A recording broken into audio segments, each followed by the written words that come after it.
Hey there, Purple Marine 81 here, and today, as you can see, I'm going to be going over something that I just picked up from the gun show, and that obviously is a 1911. For those of you who are familiar with 1911s, you might already be able to tell who makes this, probably because these grip panels sort of give it away, because they're the only ones that really put that ugly of a grip panel on it, at least that I've seen. But if not, it is a Rock Island Armory. These are 1911s that are made in the Philippines. They're very, very reasonably priced. And from what I've been hearing in the 1911 world, in different gun shops and gun owners and everything, that they're starting to grow in popularity because of what you're getting for the amount that you're going to pay. Now what I mean by that is typically anyone who's been looking at 1911s or own them, you already know that any quality 1911 is probably going to just be starting out into the $600, $700, $800 range, and they go up substantially after that.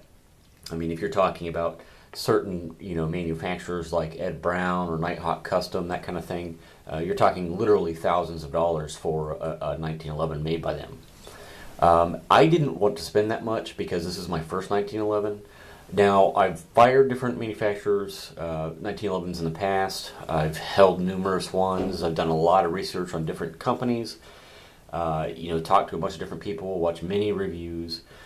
And the thing that seems to be overwhelming, and the reason why I went with Rock Island Armory, is a lot of guys who have owned these really high-end 1911s who have bought a Rock Island Armory all pretty much say the same thing, and that is, yeah, the fit and finish is not going to be, on par with something like an Ed Brown.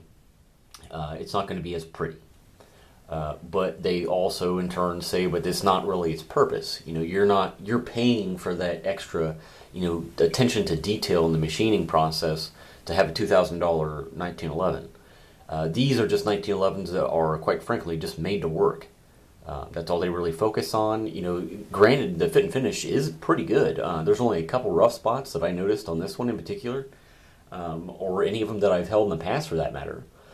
So really, it's not that bad. It's not, horrible looking. You're probably going to notice a couple little blemishes here or there, a couple, rough edges and stuff that, wasn't ground properly or something like that. But it's not a big deal. It's, for most part, it's all just cosmetic stuff that's going to be the biggest difference. One guy's opinion that I, respect highly is the Armory channel. He is a 1911 buff. He's owned, I think last time I heard him mention a number, somewhere in the neighborhood of 30 different 1911s. And he has owned Rock Island Armory and Ed Brown's and the whole gamut in between it.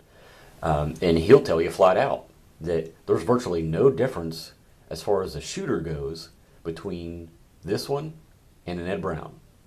So if that's all you're really going for, you just want a 1911 that you know is going to work, it's kind of silly, really, to spend thousands of dollars on one when you can pick one up for, $500.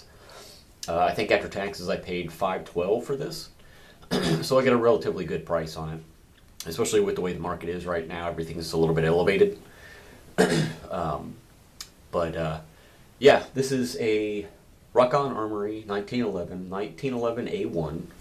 I'll go over a couple of the specs with you real quick per Rock Island.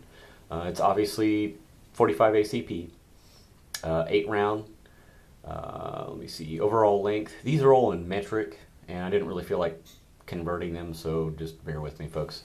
Overall length 222 millimeters, width 33 millimeters, height 140, weight empty is 1.11 kilograms, weight loaded 1.29 kilograms, barrel length 127 millimeters, and for some reason that's the only one that they have converted, which is 5-inch because it's full size. Your trigger pull is 1.81 to 2.95 kilograms average. I didn't put a scale on the trigger, but this one in particular, really, it feels like it's got to be towards that lower end, that 1.18, because it is ridiculously easy. I mean, I'll show you here. It is empty for all you people. I mean, Once it creeps back, right there is where I'm stopping. And then just a little more, and it's back.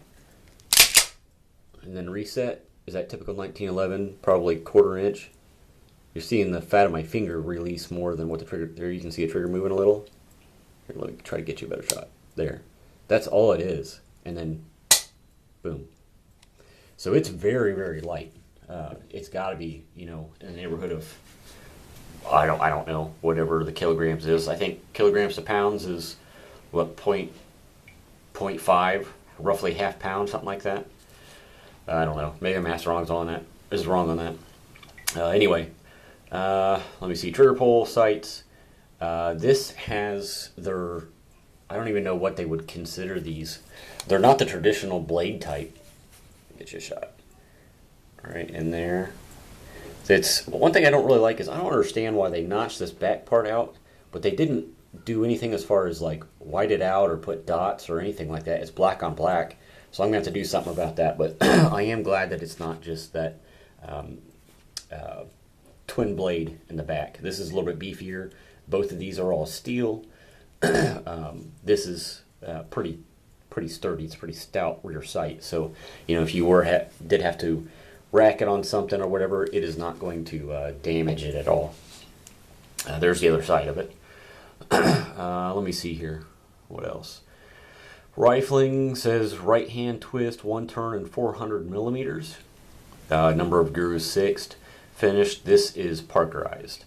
I do like the parkerized because I like that sort of matte look to it, and sometimes bluing can have a little bit more of a sheen. So I do like that a lot. You see what else? That's all of the specs on it. I will say overall, just for messing around, the only thing that I've really done with this so far is I broke it apart and cleaned it all out and used my frog lube because I'm in love with that stuff. Heated everything up, frog lubed it. I'm going to take it out and shoot it as soon as possible and just kind of see how it does. I'm sure that, you know, like most 1911s, they take a little bit of working to get them to where they're completely reliable, but you know, maybe I'll be pleasantly surprised and I won't have any kind of issues with it at all. It does feel pretty solid to me when compared to pretty much any other high-end 1911 that I've held. This does not feel in any way, you know, chintzy or skimped on or anything like that. Trigger pull feels great. All the controls feel great. The safety is locks up real positively. My right thumb is starting to get a blister from actuating this so much, messing with it last night. So yeah, it does have a real strong positive lockup. It's not going to do anything. Let me see, what else haven't I covered here? The magazine, I'll show that to you. They give, for those of you that don't know, they do give you a ACMag, which is a good magazine, made in Italy, which is nice. A lot of manufacturers, even like Kimber and stuff, don't give you nice magazines, which is really stupid, in my opinion. Especially if you're buying a $1,000 1911, they could at least give you one good damn mag, you think, right? But yeah, man, I mean, the so far, I mean, I haven't fired it yet, but just my initial impressions of it, quality-wise, and everything that I've been hearing on the street, if you want to call it that, has been overwhelmingly positive. You know, you can't beat that. $500, you get a well-built 1911 with all these extras. You know, you got the skeletonized trigger, the extended ambi-controlled safety, which some people don't like, but you know, I do like that in case you are having to use it left-handed or happen to just be left-handed. You know, you've got the extended beaver tail, the grip safety bump is extended, skeletonized hammer. You've got the I guess you would call them combat sights if that's what they're trying to pass them as. The slide lock lever or slide release lever is also extended. It's not quite as flat. It comes out, you can't really tell that real well from this picture, but that comes out as well. Let me see, you get a decent magazine. Yeah, let me see if I can get a picture of this for you guys. I don't know if you can even see that. Not really. You can't really see that, but if you do take it apart, they didn't really do like a fantastic job doing it, but the feed ramp and then the throat of the barrel is all polished. So, you know, they did that, and then they also polished the portion of the barrel there that is exposed in the injection port. Let me try to think of anything else. I don't want to miss something. I know I'm probably babbling, but I don't want to miss something for you guys when I'm doing initial impressions. That might be it, folks. If you do have any questions, if I did happen to miss something that you're curious about, oh yeah, the flared ejection port. That's another thing that they did. That's probably it. If, like I said, if I did miss something, just ask me, and I'll answer it for you guys. And as soon as I get a chance to take this thing out shooting, I'll let you know how it performs, or I'll bring the camera along and you guys can see as well. I know that can kind of get boring sometimes, but anyway, folks, thanks for watching, and as always, have a good one. Peppermint 81 out.